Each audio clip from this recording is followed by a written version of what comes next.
This is an interview with Yeah. Bewitcher on Sunday, April 18th, 2021 by Nick Perkel. Now, Matt, tell me about getting your first guitar.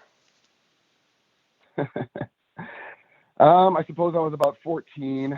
I think the local mall had a guitar or a music store, and they had like a special where they offered like lessons. It was like 6 weeks worth of lessons or something for like $12 a week. It was like super cheap back then, you know. And so they'd give you a little cheap $100 guitar, a little piece of shit, and a little 10 watt, crate combo practice amp kind of thing. And it's so funny that this question came up because like I remember taking the ride to to the mall with my mom in the car, and she had the radio on and like some mom rock station. I remember the song that came on the radio was Bryan Adams' "Summer of '69," and there's that line where it's like, "I got my first real six string," and it was like that was the first song I heard on my way to get my first guitar. And I thought that was really funny. I was like, I'm living this moment right now. Somebody someday is going to ask me this question about getting my first guitar, and here I am doing it. So I thought that was pretty funny. Now, were you involved, like, I guess, in any music schools or use any private tutors growing up? Just for that little spot right when I first that first guitar story I just told there, it was we had the guy that did the lessons was this guy named Steve Stein, who was just a total glam rocker dude. He came out, he stood about 5'2", long blonde hair down to his ass, drove a hot pink Pontiac Sunfire, and he was just a mad glam rock to the bone guitar player, just a shredder. And he taught me for a little while. We did some group lesson stuff where I was in a classroom for, with a few other teenagers, kind of learning the basics. And after that, we took a couple of private classes. And other than that, like in my early teens, I haven't really done any formal education on guitar since then. How has the personality of your band, like the songwriting, changed with bringing in Aris Wales as your new drummer for Cursed Be Thy Kingdom? Songwriting hasn't really changed at all. Maybe the vibe of the band and just the overall tightness of how we play has really improved since he came in, because he's just got great timing and great just rock sensibilities about his playing. He's a very solid player, professional, kind of guy. So when he gets behind the kit, it just makes the rhythm section pop that much more, makes the band just that much tighter and more pro sounding. But as far as the songwriting goes, it's really just kind of been the same process since the old days, doing the demos with me and Andy and then kind of working it out together as the band later on. What were some valuable lessons you learned from working with the guys in Night Demon? Those guys are just just the ultimate road dogs, and they've been around the world so many times and done all these cool things, and so they're full of just little bits of wisdom here and there. And then working in the studio with Armand, you pick up little things here and there. So it's just a lot of business stuff and a lot of sort of behind the scenes, like what to do and what maybe not to do. That wisdom that they've picked up along the way that they passed on to us. Anything really interesting or cool or noteworthy you want to mention? It's not really that interesting, I guess. It's just like I said, it's kind of that business kind of stuff, and a lot of technical kind of stuff. I don't really know if I need to get into it because it's not that, it's not that cool to talk about for most people, I think. But yeah, just just kind of technical stuff. Now, important question. What are your 3 favorite Motorhead albums? Let's see. I'm going to go with, I got to go with Ace of Spades on top because, it's one of those rare cases in life where the most popular album is also the best album, in my opinion. And then I'll go with 1916, and I'll go with, let's say Overkill. Now, for the mixing of the album, you had Motorhead's sound guy. Was there anything interesting he had to say on how he wanted to see your album come out as opposed to Under the Witching Cross? No, Cameron was really cool. He was really open-minded for what we wanted to do. There wasn't a lot of direction from him on how he saw it. It was really more he's asking us, "Hey guys, what do you have in mind?" And we're very anal about how we want the production to sound. So we had very definite ideas of how the record was going to go production-wise, and he was just able to kind of facilitate that for us. And because he's just an amazing engineer or not engineer but mixer in our case. So yeah, there wasn't a lot of direction from him.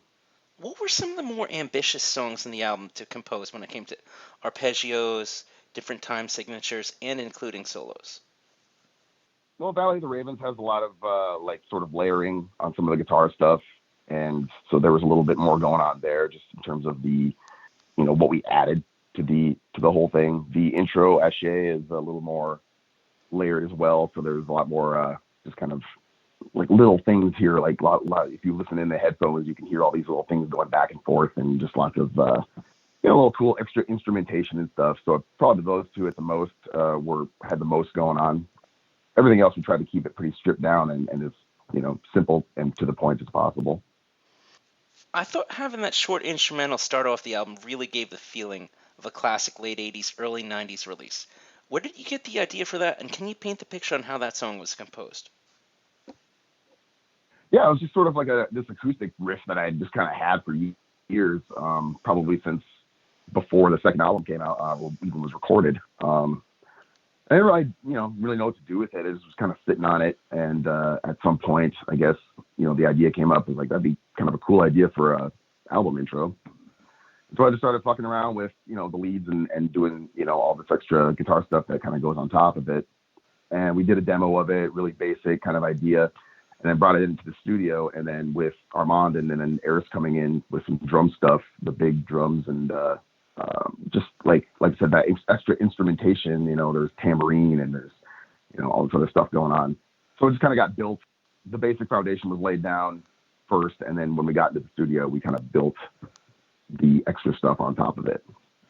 Now, what is your philosophy on having strong intros and outros to give a strong bookending experience for the album listener?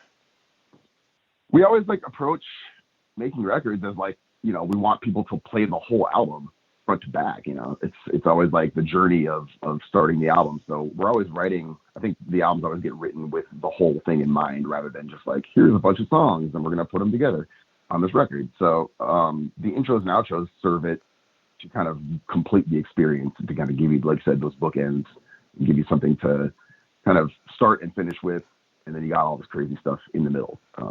So yeah, we try to approach it from a whole album perspective.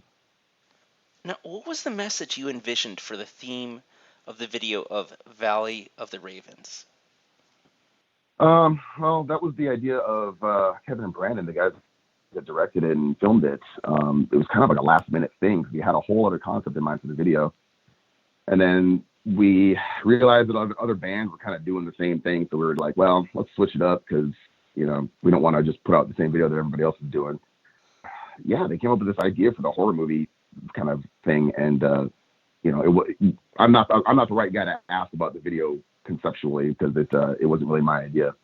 But they had this definite sort of vision that we kind of worked out and fleshed out as we went, and it just turned out to be this really cool cinematic type of deal. Just wondering, what was your original idea that you scrapped? It had something to do with us in the woods with a witch and burning her or something like that. I don't know. We always kind of had this horror movie, like a Hammer horror kind of motif for the idea for the video, but just the actual execution of it was different in the beginning to what it turned out to be. It ended up becoming way more expansive, way more complex, and the original idea was a lot more simple and just not as cool. So this came out a lot better, I think.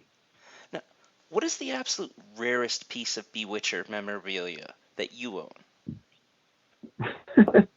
I'm not much of a collector, so I don't know if I have a lot of memorabilia, honestly. I've got old demo tape, J cards and that kind of stuff from the early days. I don't know, man. I don't really have a lot of crazy memorabilia. It's a lot of stuff that we've taken on tour with us and never really busted out again. So it's kind of like those old stage relics and stuff like that we kind of have laying around.